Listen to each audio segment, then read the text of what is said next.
escuchan? Ahora sí. ¿Me escuchan? ¿Ven mi pantalla? Sí. Correctísimo.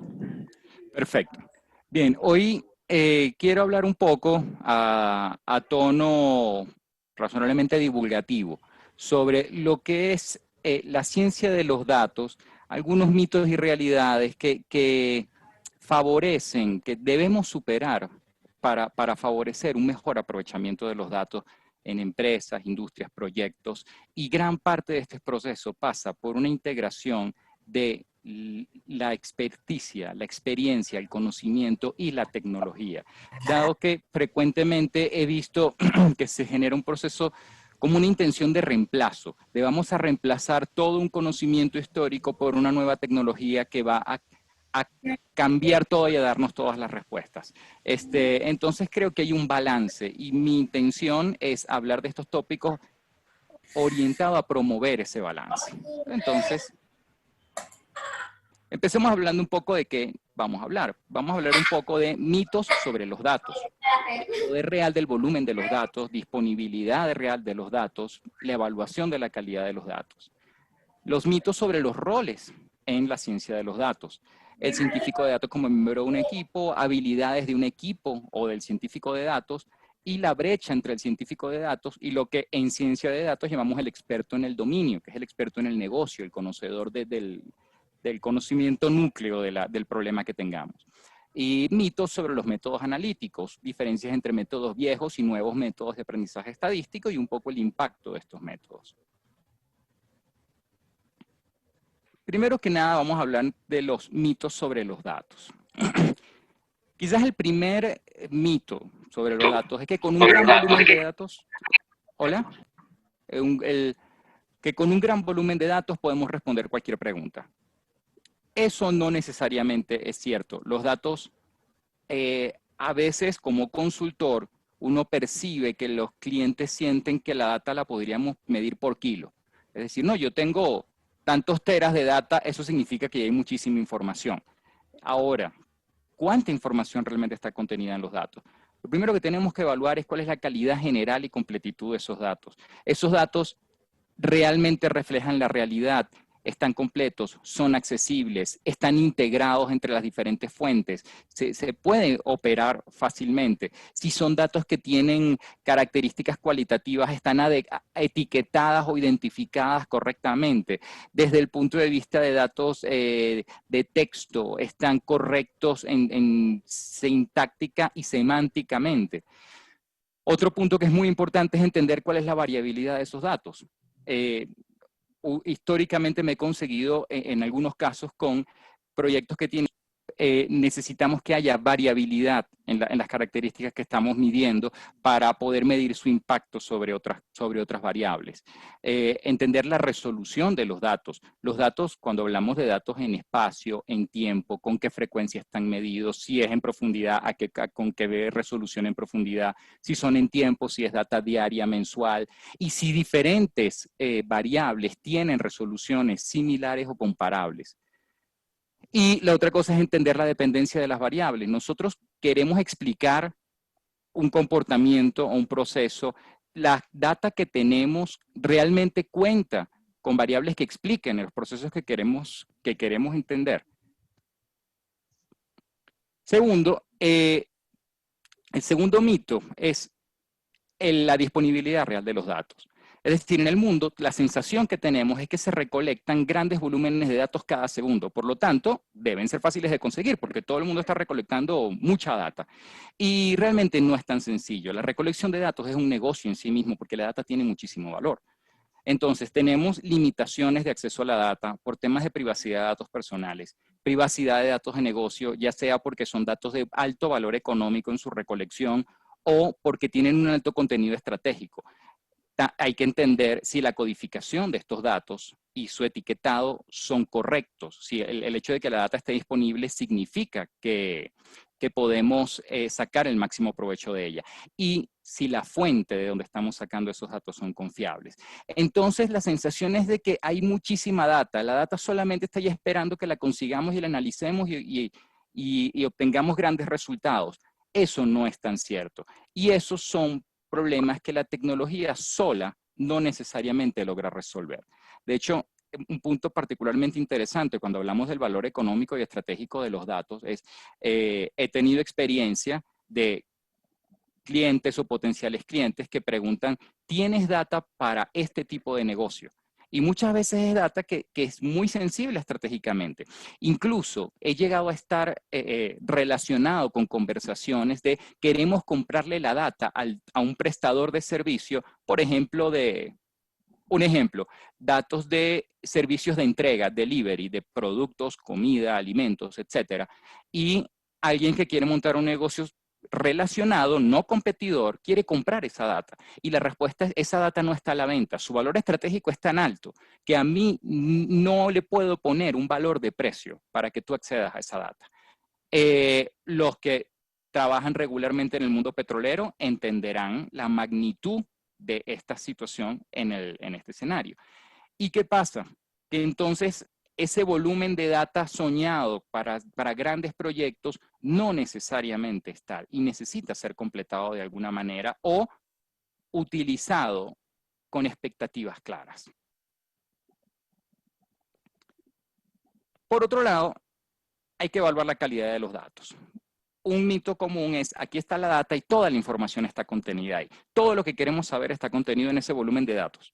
Y el principal problema en este contexto es que los datos no son solamente números, los datos son representaciones de la realidad en un contexto específico. Y la realidad tiene irregularidades. Las irregularidades de medición o de cualquier característica de las irregularidades de la vida, de la realidad, quedan guardadas en la data de alguna manera, lo cual genera problemas de interpretación, referencias, a qué base están referidos unos datos. ¿Hay valores atípicos o no? ¿O valores faltantes? ¿Esos valores faltantes realmente faltan o es que no fueron, o es que significan, la típica pregunta, ¿el valor está en blanco? ¿Eso significa que es cero o realmente el dato no estaba disponible? No siempre el proceso de recolección y codificación de la data es suficientemente claro y sistemático para dejar respondidas todas esas preguntas. Por ejemplo, una vez estuve trabajando con datos de tiendas. Y una de las variables que se quería utilizar para entender desempeño de ciertos productos en unas cadenas de tiendas tenía que ver con existencias. Si se acababa el producto en la tienda, entonces una vez que llegaba un pedido, cuánto tiempo tardaba el producto en acabarse, cuándo llegaban las existencias a cero y si eso tenía relación con otras variables.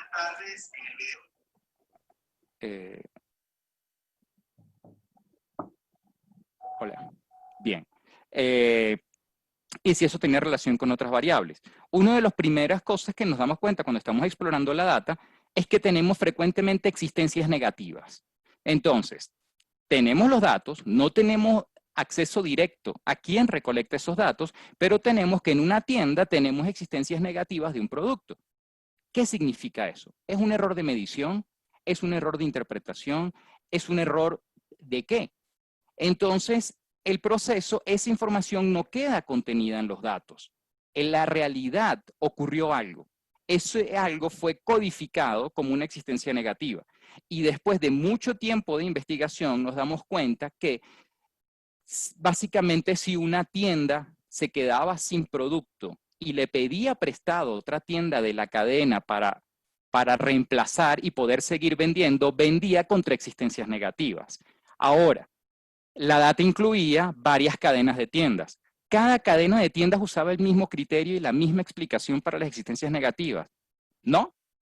Hubo parte de los alcances del proyecto que no se pudieron lograr porque era muy frecuente el caso de las existencias negativas y no hubo nadie en toda la cadena de recolección de los datos que pudiera dar una respuesta clara y sistemática de qué significaba eso en todos los escenarios y para todos los casos. Entonces, por eso es muy importante entender que no toda la realidad está modelada en los datos. Por lo tanto, es una limitación para la tecnología para dar la respuesta. Ahora, ¿cómo tratamos de compensar estos procesos, estas debilidades de los datos, relacionando la experiencia con la tecnología? Desde el punto de vista de la experiencia, tenemos que el que conoce del negocio, el que ha lidiado con la realidad que están modelando esos datos, Conoce el contexto del problema y de los datos. Tiene una intuición educada sobre las relaciones entre las variables. Es capaz de hacer suposiciones sólidas sobre posibles relaciones de correlación o de causalidad. Es decir, si dos variables cambian simultáneamente o si los cambios en una variable producen cambios en la otra variable. Son capaces tienen criterio para evaluar irregularidades y excepciones en la data. Es la persona que tiene un montón de años de experiencia y cuando ve cierto comportamiento en un dato dice, eso típicamente ocurre cuando pasa tal cosa. Es una persona que es capaz de entender y de establecer un balance de expectativas entre el problema y la información. Es decir, no debemos ser ciegos no vamos a resolver el problema que los datos nos permitan responder, ni podemos plantear preguntas que no podamos responder con los datos.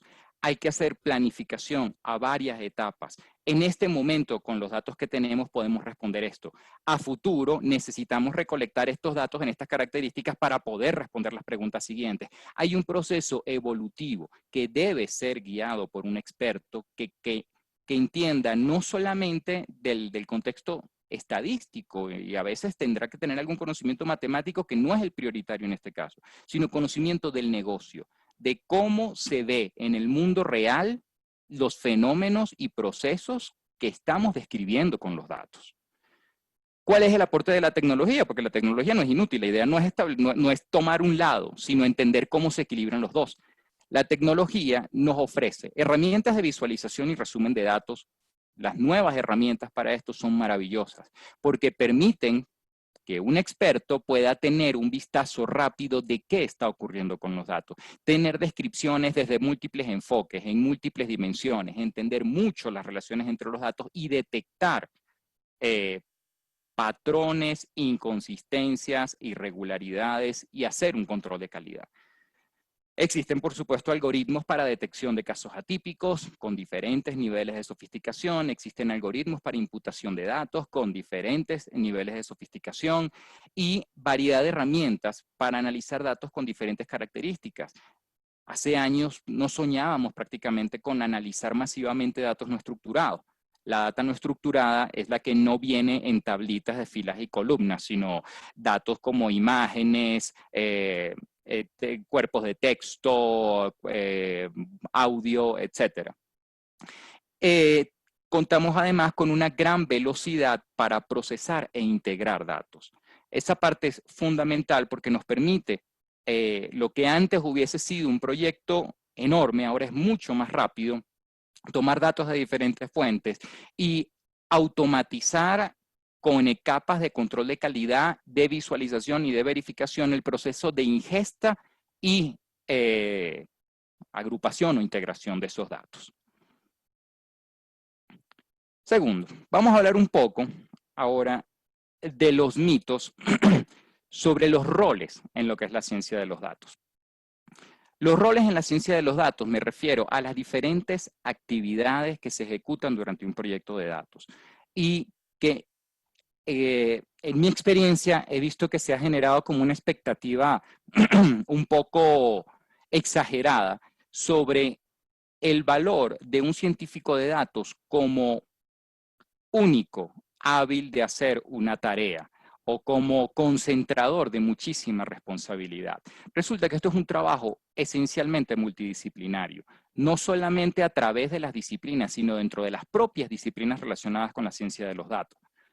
Entonces, entender cuáles son las tareas nos permite generar expectativas más claras de qué equipo necesitamos, qué personal necesitamos, qué habilidades necesitamos conformar, más que buscar una persona con capacidades limitadas y forzarla a hacer tareas que le quedan grandes, o buscar lo que llaman el unicornio, que es el gran experto que domina absolutamente todo.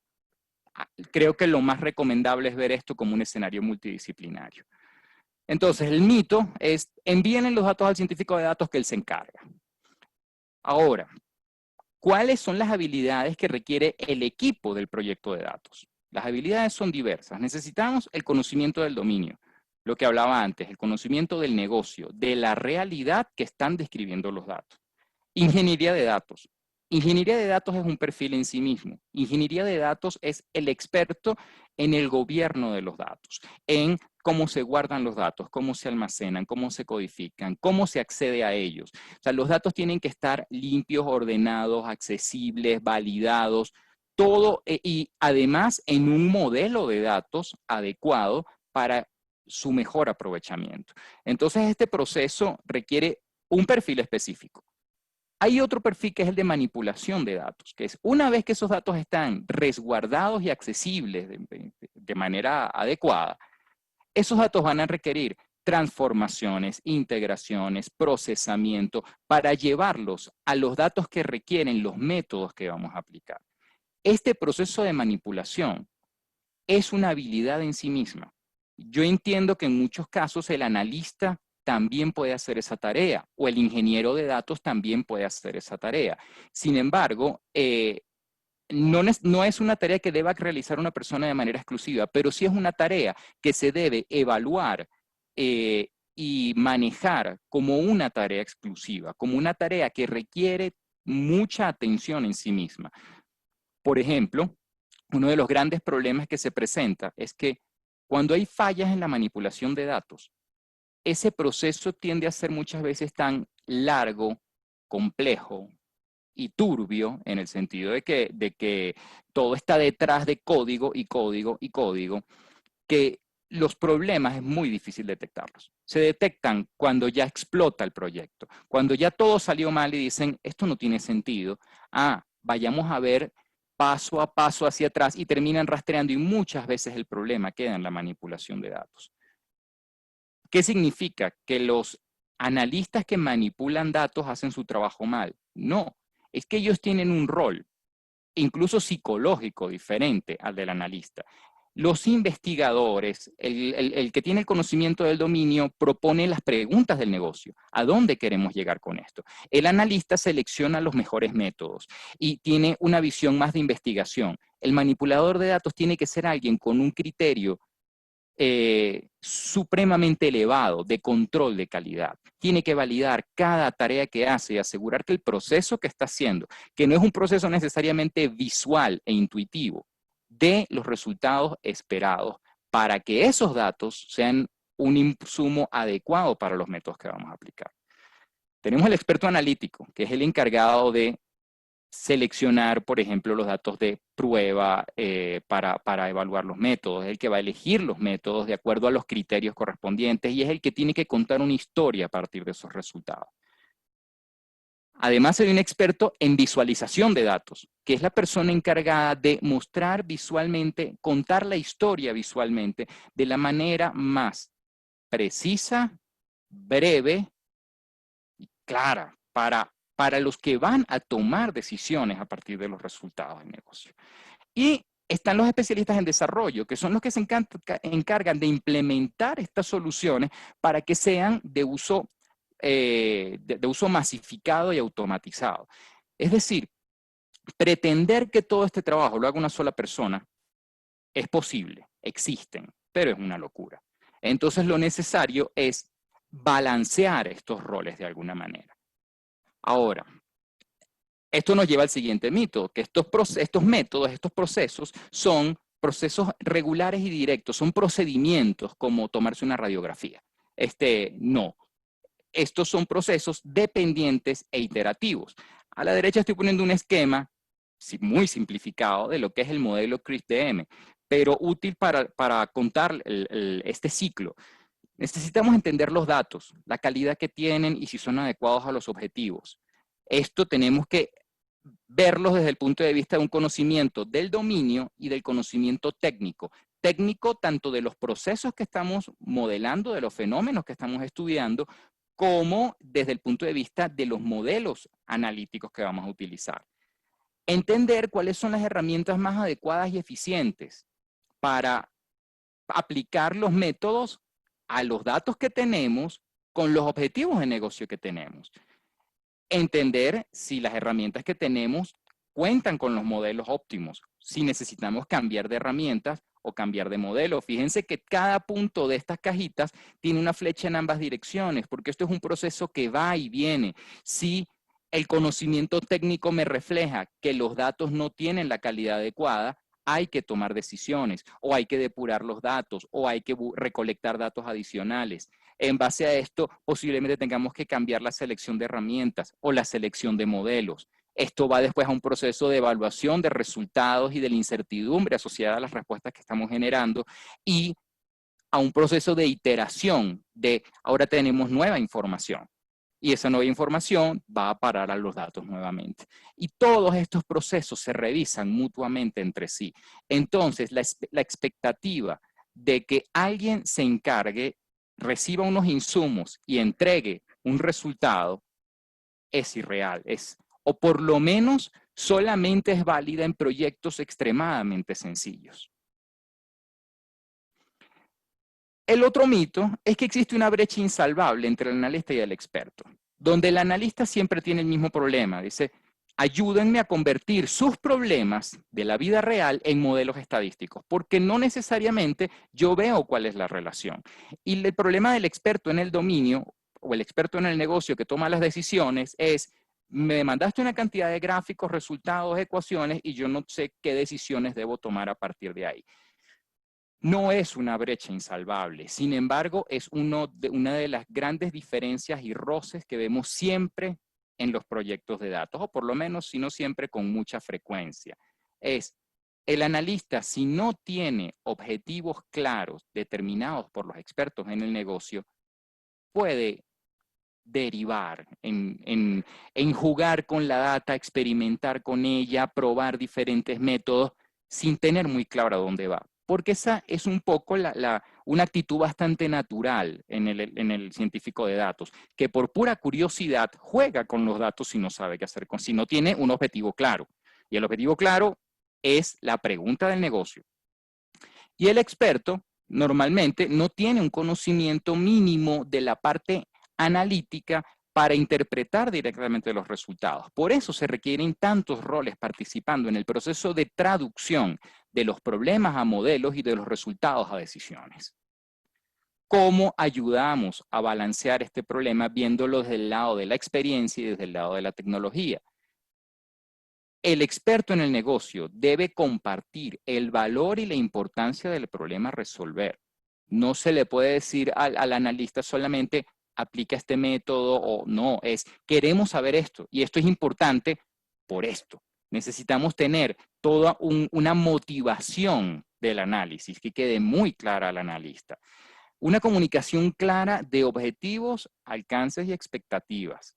Es decir, queremos lograr esto y vamos a considerar que tuvimos éxito si se logran estos procesos. Si no se pueden lograr estos objetivos, necesitamos entender por qué. Y necesitamos entender qué acción tomar para lograrlos inmediatamente o a futuro. El experto debería hacer un seguimiento de avances y hallazgos. Es muy común que el experto propone el problema y vuelve para la entrega. Entonces, no ha habido en el camino un seguimiento de llegamos a este punto y se detectó esto. En diferentes alcabalas de revisión de hallazgos se detectan problemas con los datos, problemas en las premisas, se detectan muchísimas cosas o muchas veces se abren nuevos caminos de análisis. Este hallazgo significa que tal vez podemos responder esta pregunta adicional. Se generan muchas oportunidades cuando el experto en negocio revisa el avance del proceso en cada paso. Aparte, el experto puede validar resultados verosímiles. Es el que cuando ve los datos directamente es capaz de decir, eso no tiene sentido. Pero solo que la respuesta típica del analista, sobre todo el analista muy novato, dice, eso es lo que da el programa. Y el experto le dice, pero eso no tiene sentido porque en la realidad eso no ocurre. Por esto, esto, esto y esto. Siempre hay la necesidad de argumentos que validen en la realidad los resultados que estamos obteniendo. Otro valor importante del experto es la jerarquización de la importancia de los resultados. Es decir, si tenemos un montón de resultados, ¿cuáles son más importantes para lo que queremos responder y para las decisiones que queremos tomar? Y balance entre formas y fondo. Por ejemplo, cuando hablamos con un experto en visualización de datos, el verdadero experto debe poner siempre la capacidad de comunicación de su producto por delante de la estética. No siempre eso ocurre. Muchas veces, sobre todo en esta época, hay tantas formas bonitas, hermosas y creativas de graficar resultados y de visualizar datos, que a veces se pierde la perspectiva y hacer algo que es muy agradable a la vista no es tan práctico, claro y conciso como podría ser. El experto también contribuye en esa parte. ¿Cuál es la contribución en esta etapa de la capa tecnológica? Como contamos precisamente con métodos avanzados de visualización, exploración y comunicación de hallazgos, que además son muy rápidos de aplicar en comparación con como era hace algunos años.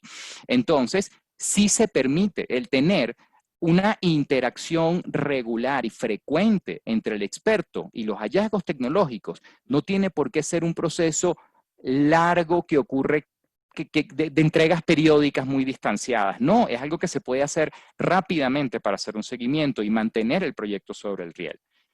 También facilita el aporte y aprovechamiento de los datos y resultados por parte de todo el equipo. El hecho de que las herramientas de análisis de datos se hayan vuelto en los últimos años mucho más amigables significa que no es solamente para que entreguemos el trabajo más rápido, es una oportunidad de que en un tiempo razonable miembros del equipo tradicionalmente no familiarizados con esta tecnología puedan acceder a ella y introducir su conocimiento en la base de datos, en los modelos de datos, en los proyectos que tenemos. La otra ventaja es la posibilidad de acelerar la iteración de modelos y ajustes. Antes, evaluar un modelo podía tomar mucho tiempo. Ahora uno puede hacer muchos modelos, ajustes, escenarios y generar mucho volumen de resultados y comparables, automatizados, de manera relativamente rápida. Y les repito, el objetivo no es sacar el trabajo más rápido, es en un periodo de tiempo razonable poder hacer más cosas. Ahora hablemos de los mitos sobre los métodos analíticos específicamente. Uno de los mitos que siento que se está afianzando, al mismo tiempo crece y decrece, infla y se desinfla por cambios en terminología. Hace nada hablábamos de data science, ahora ya no se habla de data science, se habla de machine learning y se habla de inteligencia artificial y se habla de métodos y todo es nuevo y al final no es tanta la diferencia. Creo que las diferencias terminológicas se han inflado más de lo que son las diferencias técnicas que hay detrás de estos métodos, tomando en cuenta que incluso las redes neuronales son conceptualmente un método realmente antiguo.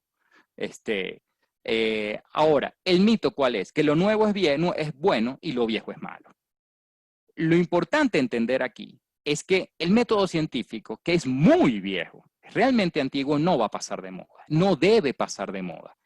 ¿Y eso qué significa? Independientemente de las metodologías que decidamos utilizar, del avance tecnológico, no podemos perder la perspectiva de cómo generar hipótesis adecuadas, diseño de experimento adecuado, evaluación de incertidumbres y manejo de escenarios. Eso es parte del método científico, es parte de la actividad de responder preguntas, que es la actividad principal que nosotros estamos llevando a cabo. Por eso, el otro mito típico es que el método define el proyecto. Es muy común cuando un cliente dice, quiero tal método, como si fuera la carnicería y dice, bueno, quiero lomito, quiero costilla, dice, yo quiero clustering o quiero un método, modelo de regresión.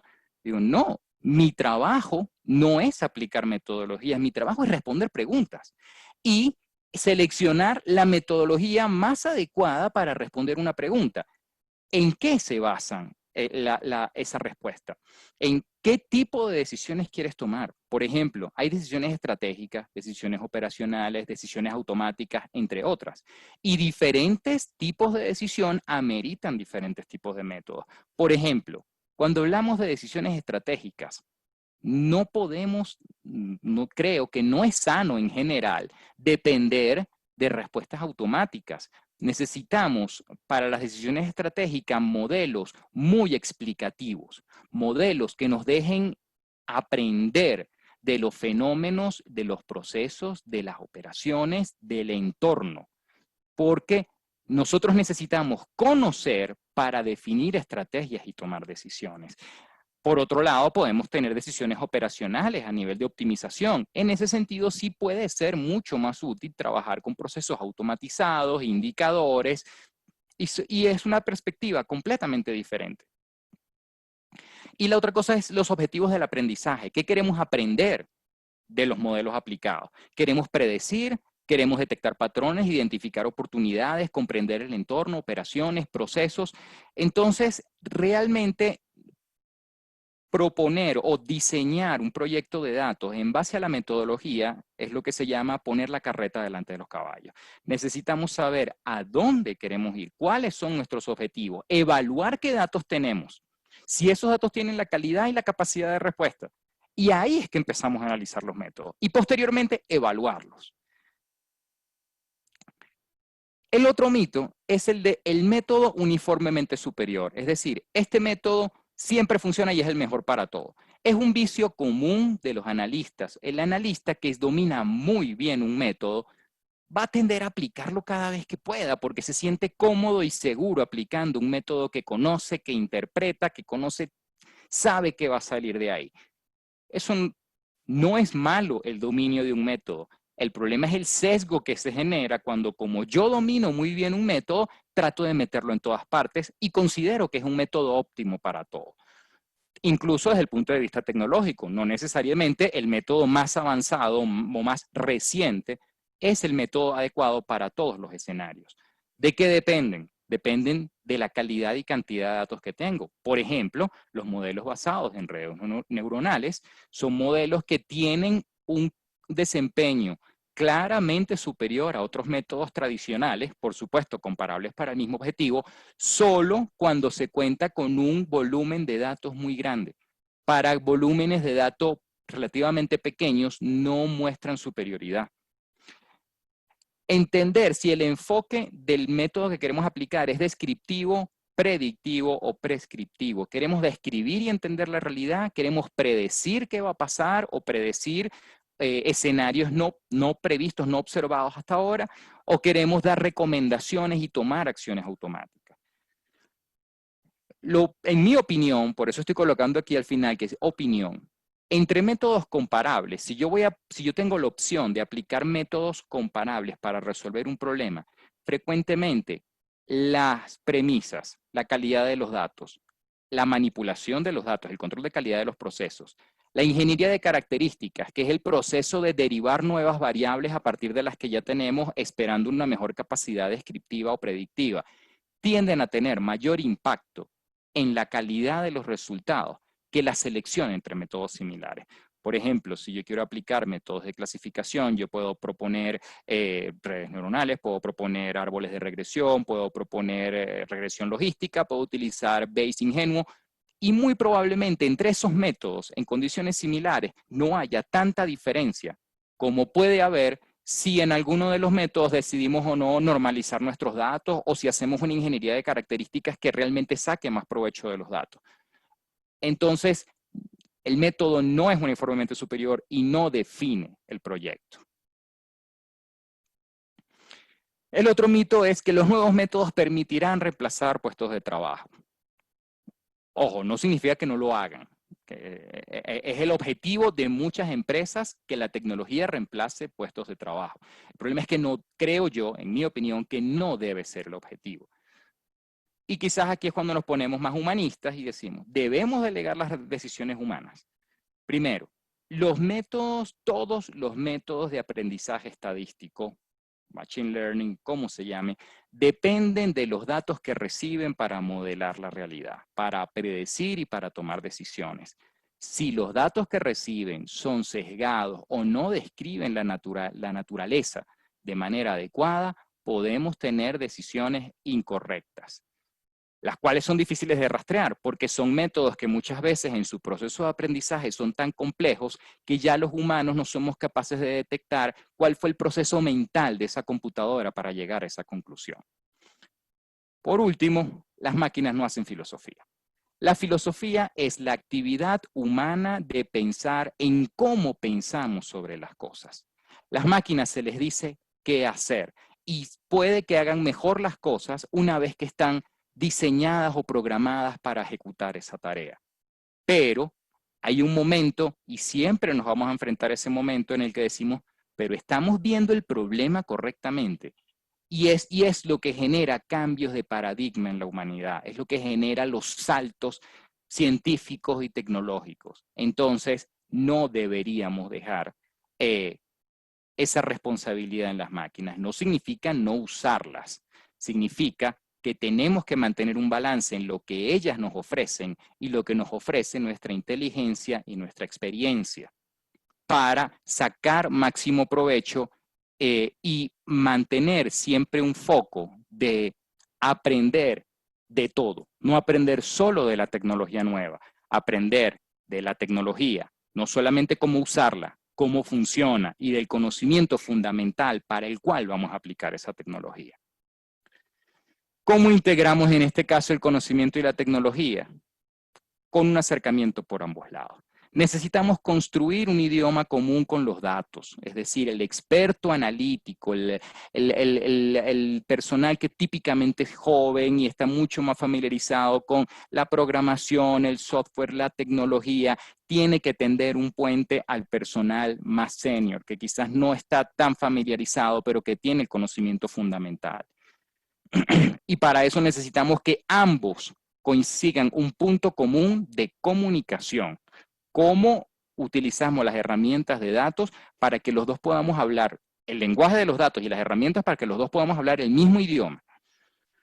Aprovechar la simplicidad de las nuevas herramientas para favorecer la interacción. Ya aprender a utilizar un lenguaje de programación para analizar datos no es una tarea difícil en comparación con la que era hace unos años. Cada vez los lenguajes de programación dependen más de librerías que ya resolvieron muchas cosas y uno lo que tiene que aprender básicamente, por lo menos al principio, son unas cuantas líneas de código e instrucciones que nos permitan aplicar cosas que ya están hechas. Eso significa que baja la barrera y podemos, más profesionales y especialistas, acceder al mismo módulo de conocimiento, a la misma información y ver el problema desde puntos de vista similares. Es muy importante la colaboración abierta y el aporte a la base de conocimiento, es decir, que cada quien entienda suficiente de los datos como para poder entender cómo puedo aportar yo a ese volumen de datos que se está generando en la empresa, que se está generando en el proyecto.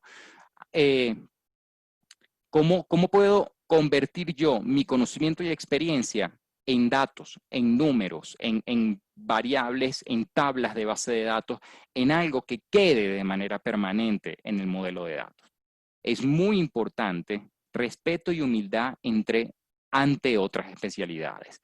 No tiene sentido los comentarios. A ver, es muy común escuchar de repente una persona mayor que dice, estos millennials, o de repente alguien muy joven que dice, estos viejos. No, hay que entender que cada quien en este momento tiene una fortaleza que el otro no la tiene. Y hay que aprender a trabajar juntos y a cerrar esa brecha.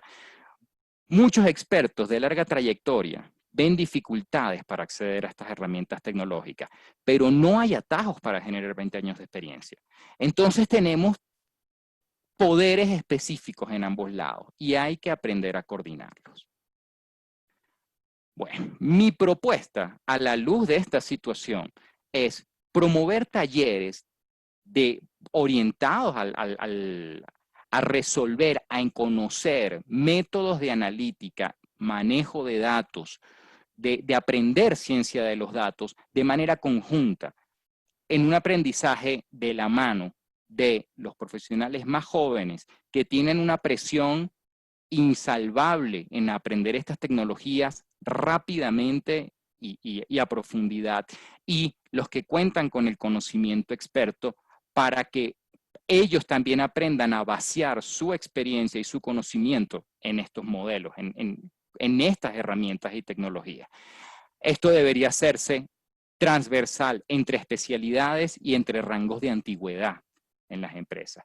Creo que eso podría ayudar a cerrar las brechas y ayudar a todo el equipo a generar mayor valor de los datos con los que cuenta, porque contaría con el valor de la experiencia, con el valor de la tecnología, el valor del conocimiento fundamental de los métodos analíticos, y tendríamos no solamente resultados bonitos, validados y claramente interpretables y listos para tomar las decisiones de negocio, que es el objetivo final de cualquier empresa y de cualquier proyecto de datos.